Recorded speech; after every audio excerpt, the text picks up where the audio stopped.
What's going on, fam? Fearless Beatz here, and today we're going to take a look at how to make your mixes louder so that they can just slap the eardrums. Let's jump right into this.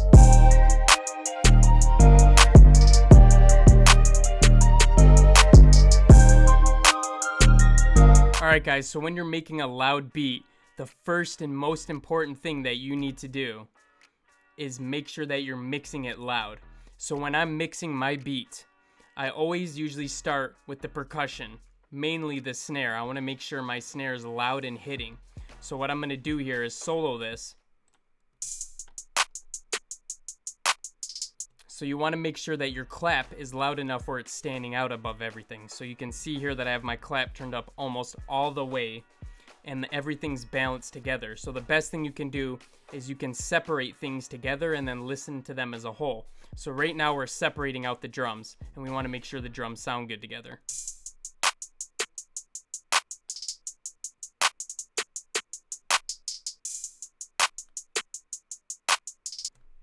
So once you're happy with how that goes, now you can start listening to other things as well. So now we're going to throw the instruments in there and make sure that it's sitting good together with the instruments.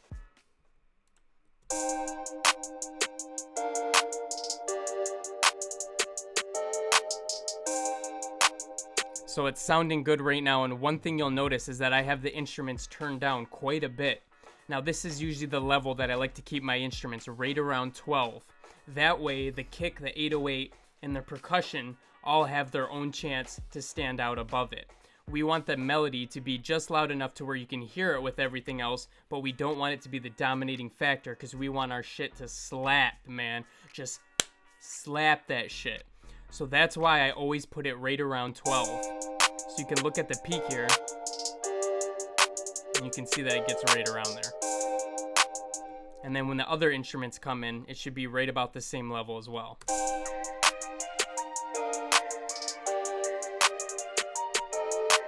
So you can hear that everything sounds good together, the leveling's about right.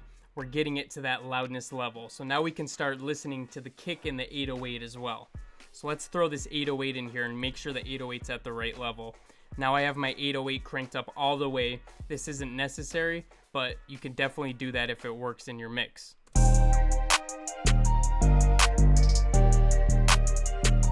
So you can see I have my 808 turned up all the way, but it actually isn't going all the way up to the 0 decibel. It's right around 12 to 6. Now that's a really good spot for your 808 to be at.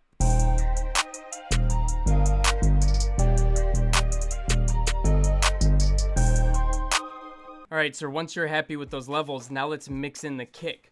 Now the kick is usually the loudest thing in the mix. Let's be honest, everybody just likes a fat kick. And sometimes you don't even throw a kick into the mix at all. And when you're not throwing a kick in, you probably want to raise your 808 up a little bit higher even. So let's throw the kick in here and see how this is all sounding together.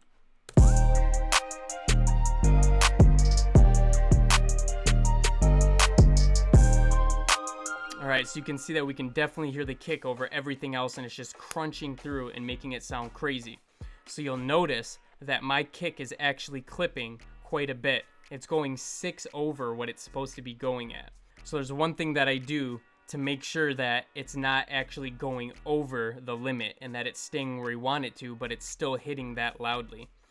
And it's not anything to do with the kick. Okay, so I'm just using a regular kick and my EQ isn't doing anything at all. I just have it there just in case. This is part of my template in case I need to carve it out or make it hit a little bit higher, but I like how this kick sounds, so we don't have to do anything with it there.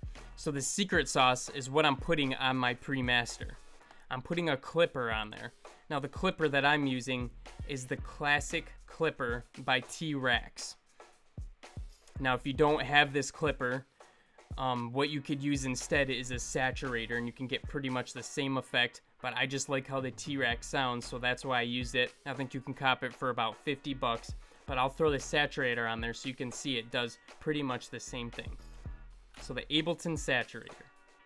Now if we turn off the classic clipper and turn on the saturator, it's going to help it so that it doesn't peak too much past. So if you watch this right here, if if you watch this right here, you see that it only peaked one time, and that's completely fine. It's okay for your mix to peak every now and then. You just want to make sure that it's not constantly peaking. So the saturator is really nice for doing that, and you could just leave it on how it is. Sometimes I like to use the soft sign because it sounds a little bit better to me. So let's see. So you notice that when we put the soft sign on there, now the saturator is hitting even louder. It's hitting higher, and it's going above our threshold quite a bit. So if you're going to use the soft sign, what you're going to want to do is take it down a couple decibels. I usually go -3, -4, so let's try -3. Let's try -4 then.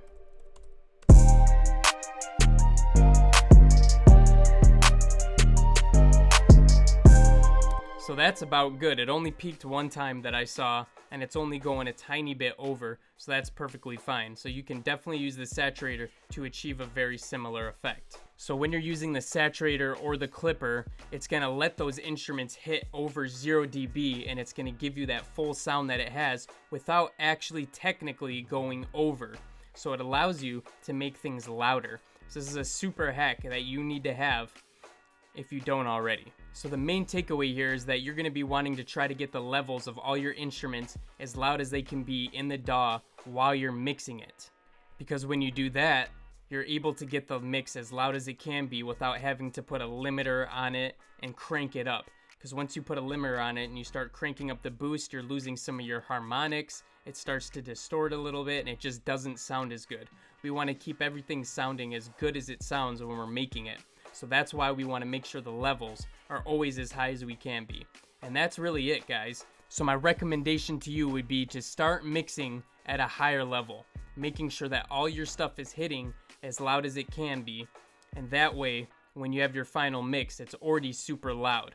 So then what you can do is just throw your clipper on here, and anything that is going too loud over 0 dB is going to be cut away so that you don't have to worry about it peaking over 0 dB. And guys, that's it. That's all it takes to get your mix to sound louder. There isn't any tricky plugins that you need to use or anything crazy. You literally just have to mix it loud to get a loud beat. That is the trick. And thank you so much for watching this tutorial all the way to the end. Subscribe here if you're new. We drop new videos twice a week. High quality videos to get you moving on your career, on your music career, so that you can achieve superstardom way faster. Like this video if you liked it. Leave a comment if you have any questions below, and I will get back to you as soon as possible. Stay safe out there, guys, and I'll be talking to you guys again real soon. Peace out.